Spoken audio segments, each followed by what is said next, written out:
రైతులకు ప్రభుత్వం భారీ శుభవార్త. అరెకరం ఉన్న 32,000 జమ. రైతులకు గుడ్ న్యూస్.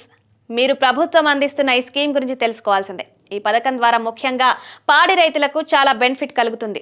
డబ్బులు పొందొచ్చు. అన్నదాతల కోసం కూటమి ప్రభుత్వం పలు రకాల ప్రయోజనాలు కల్పిస్తోంది. వీటిలో పశుగ్రాసం పెంపకం సబ్సిడీ కూడా ఉంది. అంటే పశువులకు మేత ఇబ్బందులు రాకూడదనే లక్ష్యంతో ఈ నిర్ణయం తీసుకున్నారు. ఇందులో భాగంగా ఎవరైతే పశుగ్రాసం సాగు చేస్తారో వారికి రాయితీ అందిస్తున్నారు. కూలీ ఖర్చులు, వ్యవసాయ సాగు ఖర్చులు వంటి వాటికి డబ్బులు చెల్లిస్తున్నారు. అందువల్ల మీరు ఈ ప్రయోజనం పొందవచ్చు. కడప జిల్లాలో ప్రతి మండలంలో కనీసం 25 ఎకరాల్లో పశుగ్రాసం సాగు లక్ష్యాన్ని చేరుకోవాలని అధికారులు భావిస్తున్నారు. రైతులు కూడా 50 సెంట్ల వరకు పొలంలో పశుగ్రాసం సాగు చేసుకోవచ్చు. 5 ఎకరాల లోపు పొలం ఉన్నవారు అర్హులు కాగా application form, job card, 1B, Aadhaar card, bank account passbook xerox, ration card వంటివి వీటి యాజమాన్య సంస్థ అధికారులకు సమర్పించాలి. ఇప్పటికే చాలా మంది దరఖాస్తు చేసుకున్నారు.